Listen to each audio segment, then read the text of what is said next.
आज पूर्ण भारत देशामध्ये 80वा हा स्वातंत्र्य दिन पूर्ण देशामध्ये हा साजरा केला जात आहे। त्याचप्रमाणे आपण या ठिकाणी आपल्या फुले शाहू आंबेडकर प्रतिष्ठानच्या वतीने दरवर्षीप्रमाणे आपण स्वातंत्र्य दिन 26 जानेवारी हे राष्ट्रीय सण आपण मोठ्या प्रमाणामध्ये आपण साजरे करतो। तर मी जास्त बोलणार नाही आहे, वैद्य साहेबांना मी विनंती करतो की त्यांनी आम्हाला मार्गदर्शन। धन्यवाद सर। वैद्य साहेब, आम्ही ज्या ज्या वेळेस आवाज देतो, हाक देतो, आम्ही ज्यावेळेस मदतीची त्यांना याचना करतो त्यावेळेस साहेब आमच्या रात्री अहोरात्री कधी बी धावून येत असतात। साहेब, या ठिकाणी जे प्रतिष्ठानच्या ज्या गरजा होत्या त्या ठिकाणी जे आपले आमदार नरेंद्र मेहता साहेब आणि ज्योत्स्ना असणारे मॅडम यांच्या आणि आपल्या नगरसेविका मुखर्जी मॅडम यांच्या नगरसेवक निधीतून ह्या हॉल या ठिकाणी सुंदर बनवून देण्यात आलेला होता। मेहता साहेबांनी याचं उद्घाटन केलं होतं 2000 मला वाटते 21 या 22 मध्ये। तर त्याच्या नव्हे त्यानंतर आम्ही विनंती केली आमचे प्रताप सरनाईक साहेब परिवहन मंत्री म्हणलं साहेब इथं सर्वे करतो, आम्हाला टॉयलेटची फार मोठी समस्या होती आणि आपण एकदा खाबी साहेबांना सुद्धा आपण वैद्य साहेब आम्हाला घेऊन गेले होते खाबी साहेबाकडे, म्हणजे तुम्ही करा, तुमच्याकडे चाबी ठेवा, आम्ही तिकडे कान दाणे डोळे बंद करतो। म्हणून साहेब आम्ही विनंती करून एक टॉयलेट आतमध्ये बनवून घेतले आणि हे डेकोरेशन आणि हे सुंदर सजावट आम्हाला अवघड त्यांनी प्रताप सरनाईक साहेबांनी 20 लाख मंजूर केले होते, परंतु ते टावर खाली येत असल्यामुळे ते कलेक्टरने नामंजूर दिलेली इथं बांधता येत नाही म्हणून प्रताप सरनाईक साहेबांनी आम्हाला टॉयलेट बनवून दिले। समस्या अशी येत 2 महिने झाले टॉयलेट बनवलेलं आहे, परंतु त्याला जे कनेक्शन द्यायचं असतं गटारमध्ये आतमध्ये यायचं बाजूलाच गटार आहे, तो कनेक्शन अजून काही झालेलं नाही आणि महिलांचा प्रॉब्लेम सर्व तोच होय की काय पुरुष कुठं जाऊन इथं मूत्र विसर्जन करू शकतो। महिलांचा आणि लहान मुलांचा आम्ही क्लासेस घेतो इथे संध्याकाळी आणि या ठिकाणी परत आम्हाला सूचना आलेली की जे UP बिहारचे जे रिक्षा ड्रायव्हर आहेत त्यांना मराठी बोलणं कंपल्सरी केलेलं आहे, तर त्याच्यासाठी सुद्धा आम्ही इथे क्लासेस मराठी आमचे वाघमारे सर प्राचार्य आहेत, आमचे मिलिंद जाधव सर आहेत, असे शिक्षक मंडळी या ठिकाणी आम्हाला एक सूचना आलेली की बा जे UP बिहारचे जे आपलेच बांधव आहेत तर त्यांच्यासाठी सुद्धा हिंदी शिकवण्यासाठी आपण इथे मराठी शिकवण्यासाठी आपण क्लासेस सुरू करूया। परंतु तिथं मेन टॉयलेटचा प्रॉब्लेम आहे, तो टॉयलेट आपण एकदा बघून घेऊन नंतर आपण जर खांबी साहेब किंवा आपण जर डायरेक्ट कनेक्शन कसं करता येईल त्याप्रमाणे तुम्ही तेवढीच समस्या बाकी आम्ही हे करतो। आपली मेजर समस्या ती मी प्रायव्हेट कॉन्ट्रॅक्टरला बोलवलं होतं, तो बोलतो नाही खांबी साहेब लेटर लगता है वो ऐसा नहीं होता है, तो 25,000 रुपये खर्च आहे का असं तो बोलत होता। तर आम्ही एवढे खर्च करतो, आम्ही छोटे छोटे खर्च करतो। तर मी सरांना विनंती करतो की आपल्याला काय आपण अशा प्रकारे काय कनेक्शन देण्यासाठी मदत करते। पाण्यात नळ सध्या टाकी बसवलेली आपण नळ कनेक्शनचं पण बघू आपण त्या ठिकाणी कसं घेता येते कसं घेता येते का काय ते त्यावेळेस पण आपण एक सरांसोबत जाऊन आपण भेटून सरांना मी विनंती करतोय की आम्हाला थोडंसं या ठिकाणी आमच्या समस्या आहे आणि तुम्ही नेहमीच मदत करता, एक मार्गदर्शन करा अशी विनंती करतो।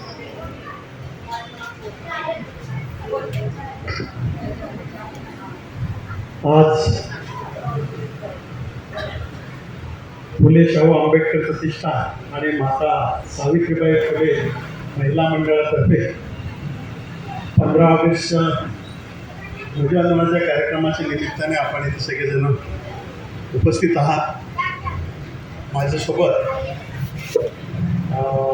रिटायर्ड ACP भोसले साहेब आणि वाघमारे सर देखील आहेत, आपण रिटायर्ड प्राध्यापक आहात आणि आमचे मित्र प्राध्यापक भास्कर पैठणकर साहेब, मिलिंद जाधव साहेब, स्वामी आणि कदम साहेब, गांधीजी लोंढे साहेब अशी सगळी मान्यवर मंडळी इथे उपस्थित आहेत। सर्वांचं मनपूर्वक आभार। आणि आजच्या एक आपल्या देश स्वतंत्र होऊन 79 वर्ष झाली पूर्ण आणि आजचं 80 वर्ष सुरू झालेलं आहे, त्या स्वातंत्र्य दिनाच्या आपल्याला सगळ्यांना मनपूर्वक हार्दिक शुभेच्छा।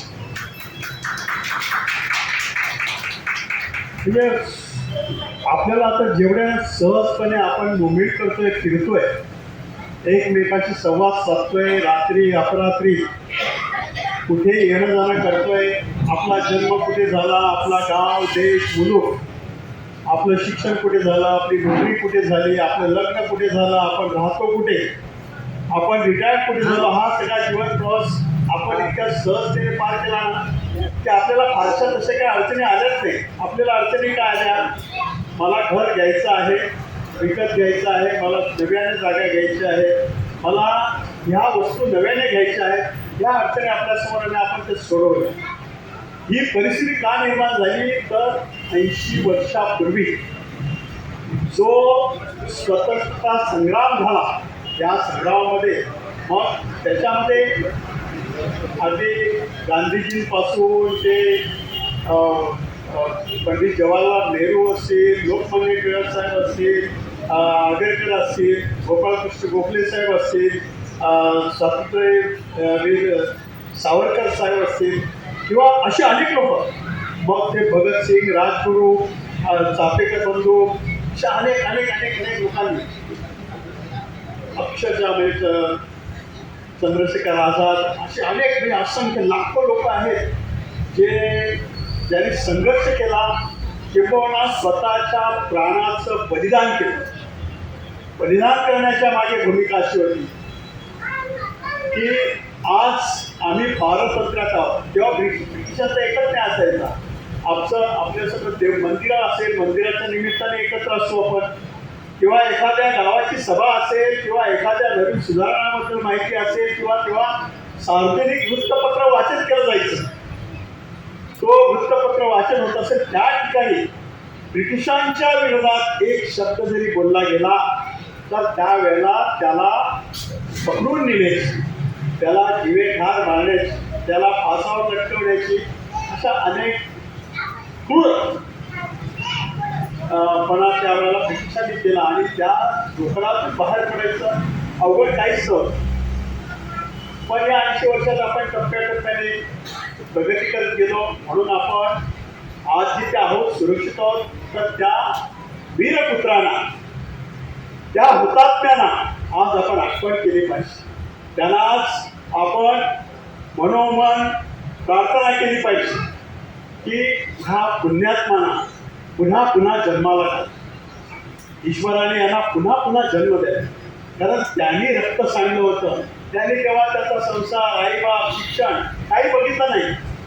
जिथे जसा संघर्ष करतात तसा केला आणि ब्रिटिशांना जर्जर केल्यानंतर त्यांना वाटलं की आता आमच्या हाताच्या बाहेर परिस्थिती गेले, म्हणून आपला देश स्वतंत्र झाला.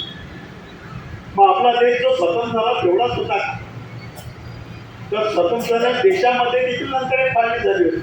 म्हणजे पाकिस्तान, तुर्कस्तानपर्यंतचा आपला भाग होता, हा बांगलादेश, नेपाळ, हा अखंड हिंदुस्थान होता. मग आपलं संविधान लिहिलं गेलं. संविधानामध्ये डॉक्टर बाबासाहेब आंबेडकरांचं जे कार्य आहे ते तुम्हाला आम्हाला कधीच विसरता येणार. म्हणजे डोंगरा एवढे उपकार या देशावरती स्वातंत्र्यानंतर जर देश बांधून ठेवण्यासाठी कोणी केले असेल तर ते डॉक्टर बाबासाहेब आंबेडकर.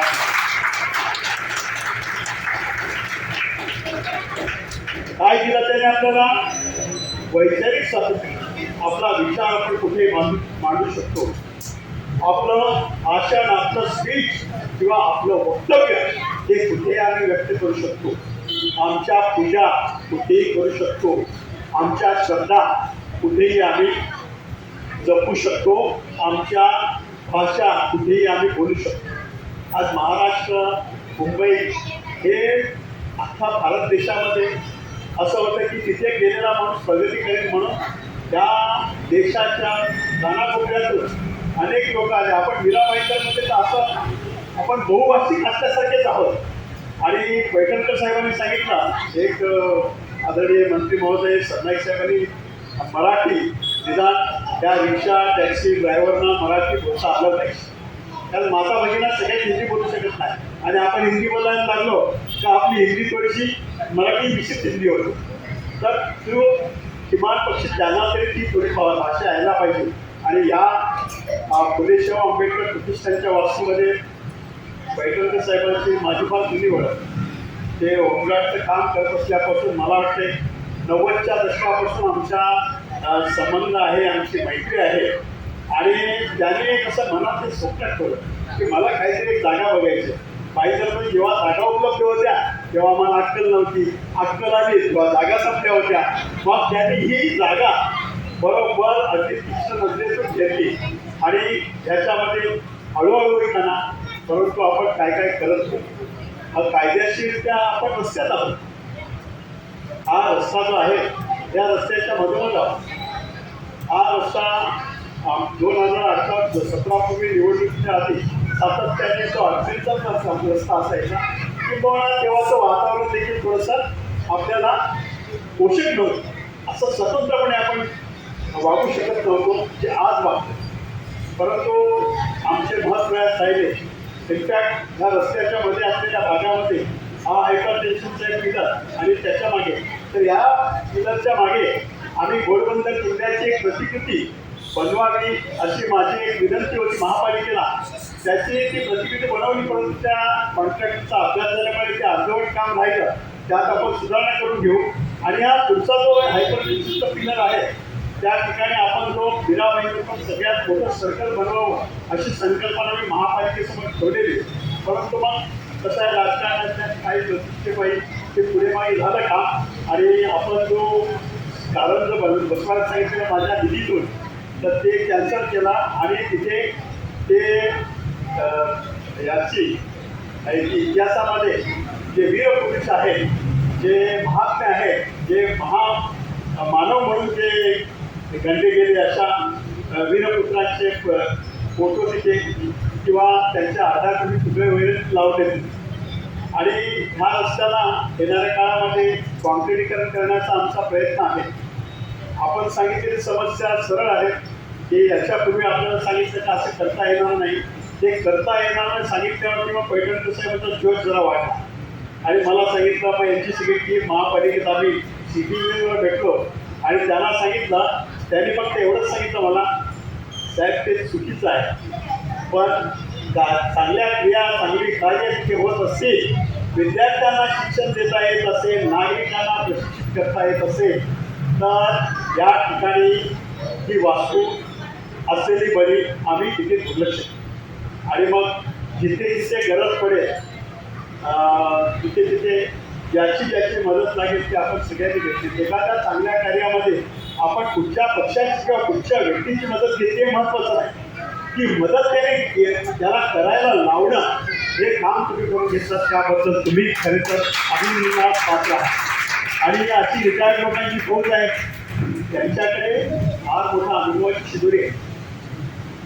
ACP साहेबांनी ते कित्येक गुन्हेगारांना सज्जन केलं असेल आणि कित्येक गुन्हेगारांना कायमची गुन्हेगारी सोडायला लावल्यास अशा आपला प्राध्यापक साहेब आहेत. त्यांना विद्यार्थी कसा असतो, किती द्वार असतो, किती मस्ती करू शकतो त्या अशा लोकांना पुन्हा जीवनाच्या योग्य प्रवास आणण्याचं काम त्यांनी केलेलं आहे.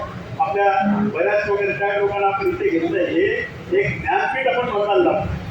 हे अनुभवी लोकांची एक संघटना तुम्ही बनवण्यात हा कौतुक आहे. देश स्वतंत्र झाला परंतु आज आमच्यासमोर काही आव्हान आहे. देश स्वतंत्र होत असताना आज देशामध्ये विविध गोष्टींमध्ये जाणीवपूर्वक काही घटना घडवण्याचा प्रयत्न केला जातो.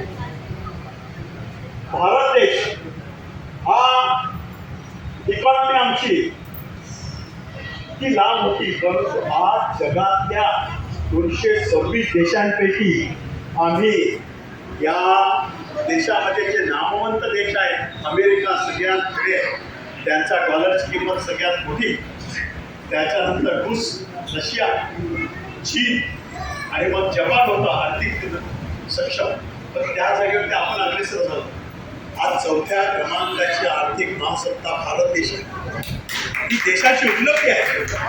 मग देश एवढी पुढे चाललेला आहे आणि देशाची आता जगाची लोकसंख्या किती 750 करोड.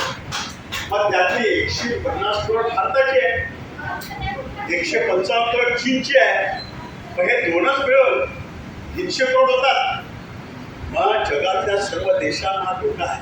बरं आपलं ज्याच्यावर स्पर्धा आहे आज आपल्या भारतातले जे विद्यार्थी होते पूर्वी फक्त शिक्षणाचा एकच प्रांत होता जेव्हा बाबासाहेब किंवा बाबासाहेबांच्या समकक्ष काळामध्ये ज्यांना शिकायचं होतं ना त्यांना विलायतेत जावं लागत होतं.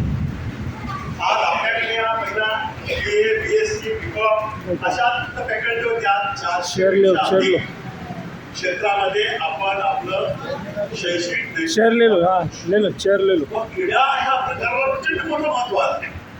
आपल्याला असं वाटतं आपल्या मुलं क्रिकेटला गेले की आई वडील ओळखतात.